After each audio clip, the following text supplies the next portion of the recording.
Overworked. I'm Jessie, and this is Rachel. Hi. All right, Rachel, tell us a little bit about yourself before we get started. So I've been in the industry for about 16 years. Worked at 4 salons altogether. Definitely heard some crazy stuff over the years, for sure.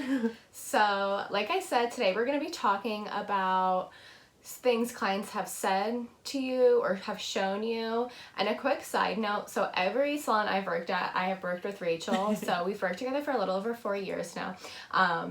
So Rachel, why don't you start us off with one of your worst / best things that has happened to you? So I was probably about 18 or 19 years old working at the salon I spent the most time at. And I was in the back ripping foils at the manicure table. And I'm just sitting there minding my own business, and this lady comes back. I had done a few services on her, and she's like, oh my gosh, I just got a pedicure with my daughter. She treated me. It was this really fancy salon.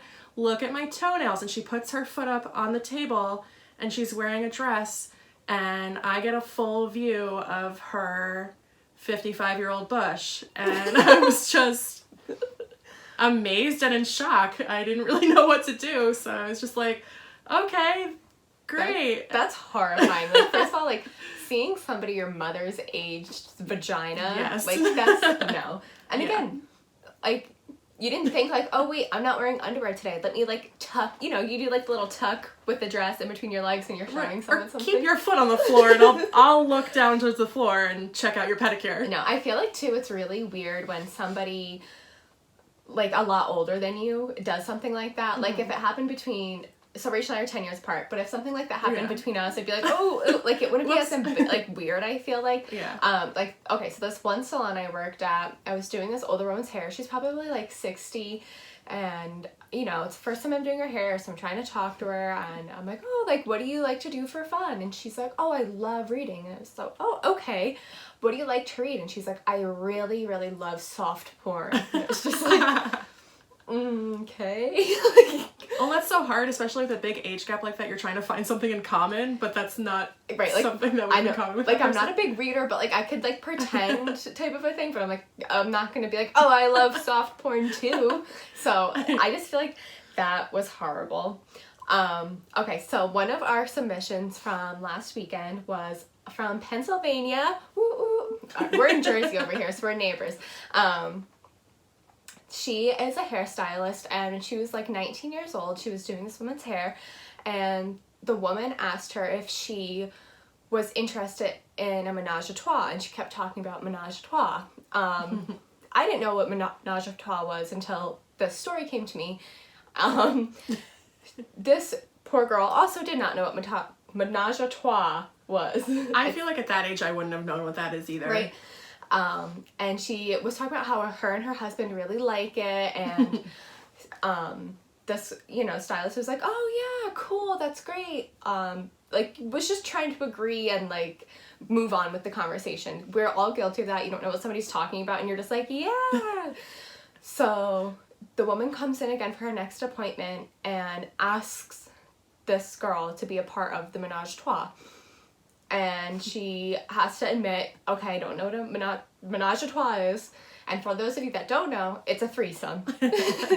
That's what we call them around here, at least. I don't know. I don't know. We're not French over here. And these people, she said they were 50s, 60s, and she was early 20s. No. What? What are you gonna pay her? I don't know. Super weird. That's embarrassing too, because you're nodding your head the appointment before oh yeah, cool, that sounds fun. And I love them. And now you're oh wait, no, I'm not remotely interested in this. So thank you for sending that in. And then I have another story here. This was sent to us from Arizona. Woo. Okay. This is from a massage therapist. She had a gentleman in her room who asked for extras. Wasn't that type of a salon though. But so she said, oh, of course I will give you some extras. Go ahead, close your eyes and put your hands behind your head. Oh gosh, I can see where this is going. So the guy does it expecting a little something, and she puts hot wax under his armpits and but the worst part is the guy like didn't like move his, like if I felt hot wax being put on my arm when I was expecting something lower, I feel like I'm like, wait, what's happening? But he didn't. He thought it was all part of some like sexy setup. Oh my God. He got his armpit waxed. And imagine this guy, he has to go home, and his wife's like, honey, what happened to your armpit hair? Just the one side though. It doesn't, she doesn't say if she ended up waxing the other one, but I feel like that's so embarrassing on the guy's part, like thinking that you're hot enough to get extras and you get your armpit waxed. And like the longer the hair, I feel like, oh my God, have you ever had your armpits waxed? I haven't. It's not fun. It's, especially the first time, not pleasant. Like, because when you get something waxed, like, you only let the hair grow out, like, a tiny bit. It's not so, like, man's armpits hair, it's, like, pretty long. Yeah. So, oof, tough one. I bet that's the last time he asked for extras, though. Oh, my goodness. So, do you remember the one time we were at the salon that we were working, the second salon we worked at together? Unfortunately. The hot dog lady came in. Oh, my God. And she gave our boss weed and like a cooler full of hot dogs in exchange for her hair service that day. Do you remember that? Yes, wait, but they were venison hot dogs, which venison is deer meat for those of you who don't live in the middle of the woods. It's very typical for that area to have like venison dogs at restaurants and like... Oh my God. Yes, but do you remember our boss, like, so this woman would always come in and she would reek of weed. Yeah. And our boss would always be like, oh, you smell so good. Wink, wink. And like get real close to her and like take a big like whiff of it. Yes, but and then like you're gonna come into a business and just give like weed and hot dogs.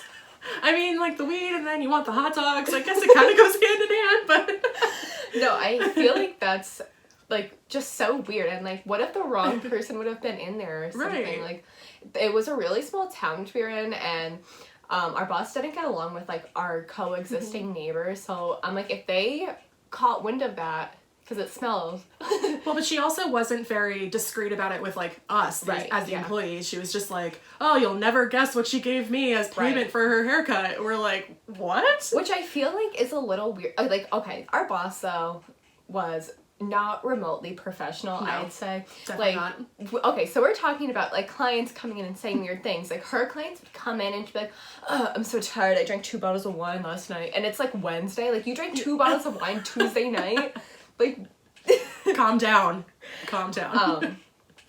No, but so you will hear more about her. So this is my 3rd episode. So on my 5th episode, I will be talking about shitty coworkers and bosses. And I know I have a surplus of shitty people I've worked with. We've worked with the same shitty people for the most part, so I agree. So that's always a fun time. So don't forget to send in some stories for that. If you have the worst boss or like the worst coworker ever, I want to hear about it. And we can compare notes. All right. Do you have another story for us? Yes. I was also pretty young at that first salon that we both worked at together. Probably like maybe 20 years old. I did a lot of nail services there, so I was like face to face with people. So it was really hard to like avoid questions. If you're like standing behind someone doing their hair, you can just be like, oh, anyway, like, what are you doing for Thanksgiving? But this lady, I'm doing her nails face to face with her. She goes, do you know where I can get my butthole bleached? Meanwhile, this woman is newly divorced. She's probably like early to mid 50s. Not someone that I would have ever expected would want that done. And oh my God. I was just like, no, I don't. Like, as 20 years old, I was like, I don't even know that they did that. Oh my God. Sorry. You know, there has been a lot of questions, I feel like, in our industry, though, about butthole bleaching and what exactly that means. I'm still not even sure. I don't... Because somebody told me it's not, like, actually, like, bleaching it. Like, I don't know. We might need to do some research. I think we do need, if you know what the exact meaning of getting your butthole bleached is, please let us know. I would assume it's like bleaching like the darker pigmented, but like how light is it? Like does it match the rest of your skin? And like why? What's the purpose? Are people like turned off by natural buttholes? Like I'm pretty interested in this. Or is like a butthole bleaching just like getting really clean down there? Yeah. Like a sanitation kind of thing. I don't know. Okay. So I have this one client who she's in her early 60s and she looks really, really great for her age, and she'll always let you know it. So she was always back and forth with this guy she was dating. Like, they were on and off for 18 years, which at that point I feel like it's time to give up. Like, that's a whole nother segment. Like, how can you date someone on and off for 18 years? Like, aren't you hurt enough at this point? Like, you can forgive them? I don't know. So she's talking to me about him, and she is saying, oh, he's probably gonna go for a younger girl, da-da-da-da. No one's gonna put his dick in their mouth. Oh my and God. I'm just like, okay. And then she's just like going on and on about how he's, you know, in his 60s, and some young girl definitely just won't, like, put his dick in their mouth. And I'm like, yeah, I don't know, like, probably not, like, but I'm also scared at this point because I'm scared she's gonna, like, show me a picture or something and be like, well, would you? Oh my God. I'm like, could you imagine? I'm like, kind of, actually. Well, yeah, coming from this lady. She's a handful. But yeah, I'm like, why do you feel the need to share that with me? And then she also, so they were engaged, and this is recently, they were engaged. She bought a dress, booked a venue, this and that, and then called off the wedding. So they're off again. They're off again. And I was like, oh, you know, I'm really sorry to hear. And she is keeping the ring. The ring's huge. First of all, I would just sell it. Like, why do you want this ring from what seems to be like a kind of a pathetic guy? And then she is mad, though, that the venue isn't going to give her all of her money back, and she's trying to blame coronavirus. Like, yes, that was a thing, but, like, her wedding was supposed to be this December. So that's, like, still up in the air. Right. Like, people are having weddings right now, and it was going to be small to begin with. But she's trying to tell the lady that, like, it's not because they're not together anymore. It's because of coronavirus. And I'm like, just let it go. Yeah. I mean, she says she's embarrassed, but, I mean, I get it. But yeah. Speaking of penises.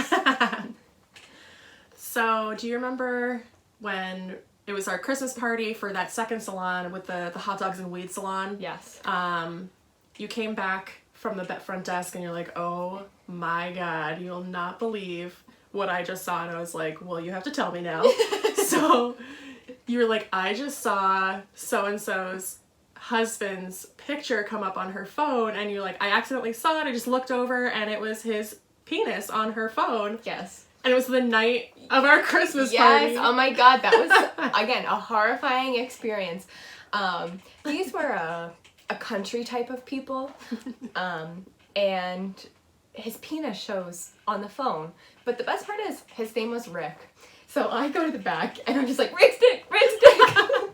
Dicky Ricky! Like, how, it's like, but like her phone, she was actually up there with her phone, and she opened the text in front of me. That's what happened here. Okay. She opens the text in front of me, and she's like, whoa! And then I have to pretend I didn't see anything. And what I did see was horrifying. Like, I don't want to see, like, your Mountain Dew dick. It's like crusty. No. Well, that was the worst part, is having to go to our boss's house party. for the Christmas party where spouses were invited. And he was there. And he does, I don't think he knows that I saw. I don't know if she told him. I hope not. That's really embarrassing. Like, I would hope she wasn't like, oh, honey, somebody saw your penis at work. He did spend a lot of time outside at that party, Yeah. though. He wasn't inside for very often. That's true. I mean, there was a lot of things going on at that party. Our boss's husband fell down the stairs. Probably drank like a 24-pack before we got there. Like, they were, oh my God, at this Christmas party. So first let me lay out our ages. My boss, 49. Something like that, yeah. Our other coworker, 37. I was like 30 at the time. 30. I was 20. Well, I was 21. So I would have been 31 then. Yeah, so I was 21, and then we had she was like, what, 19? an assistant, like 19 years old. So, like, a various, like, you know, a couple different ages thrown in there. Most people would expect the 21-year-old to be the drunkest. And And I also feel like when you are hosting a party at your house with your employees and you are the oldest, there's like an unspoken rule, like, oh, I should probably have my shit together. Be the most responsible. Because this is my house. And coronavirus? It might be, I don't know. And so we get there and she's half drunk. She's tipsy. Yeah. And she like has a tray of meatballs, like, you know, those like, they're like the catering trays. Like with the sternos underneath. Yeah, and it's like, they can be a bit flimsy at times. So she like walks over to the table and goes to set it on that rack, and she just like misses, and like meatballs literally dumps the meatballs. And they're over pre-sauced. They're not dry meatballs. They already have red sauce on them, and a white tablecloth. Yeah, like, puts out a white tablecloth. Like, that's your first mistake, because we were drinking and having Italian cuisine, which is very saucy. So meatballs everywhere, and then they're like rolling on the floor, like. It was so, and she's like, oops. Best party ever. Best party ever. Oh my god, worst party ever. But like, it's not even like, when you spill something in front of everyone, you're like, oh my god, shoot. And you like try to clean up really quick. She was like, oh, shit. Well, and then just like picking the meatballs up with her bare hands and like putting them back in the tray. I didn't eat any meatballs that night. Oh my god. No, and she was so drunk. She was leaning on me for support. Like, she couldn't stand. Like, I was holding her up. I'm not a large person. Like, I was like, ugh. And I was also drinking. It was horrible. There is video of that. It will not be shown. For my personal pleasure. I just keep that for myself. Yeah, no. Okay. Fake boobs. I've seen them. We've seen them. There's something about a middle-aged woman when she gets her breasts done. Just wanting to show everyone. Show the whole world. So this happened to Excuse me. Man at a restaurant, bartender.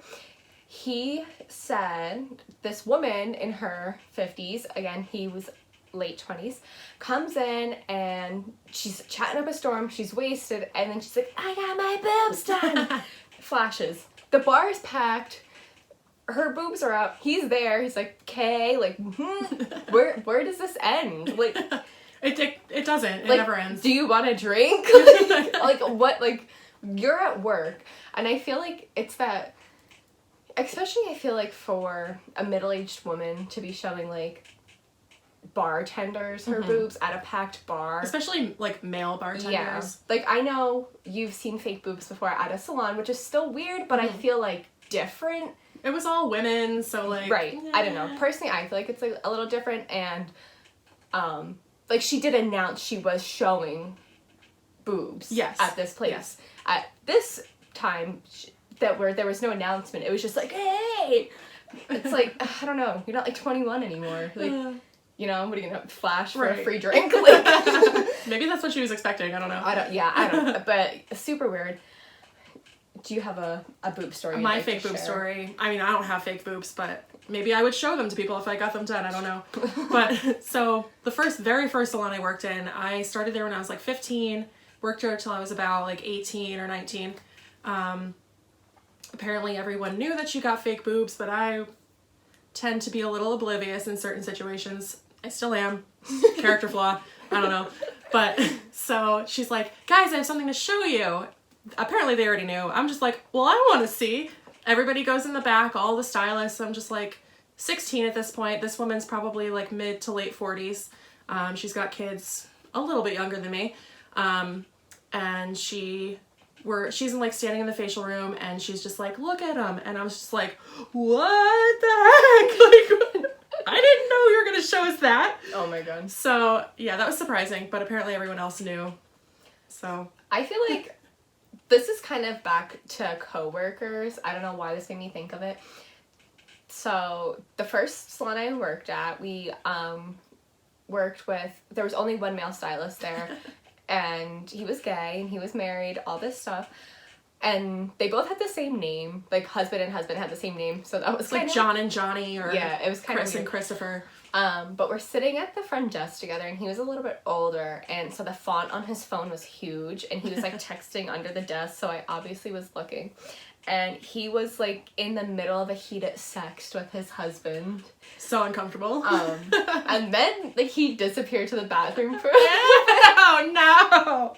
like, and like I was keeping this to myself. I eventually told her, but I was like, oh my, I think it might have actually been a day you weren't working or something. Of course. I always miss the good stuff. Because I'm like, what do I do? Like and I can't, it's like a car accident. I can't take my eyes off of it.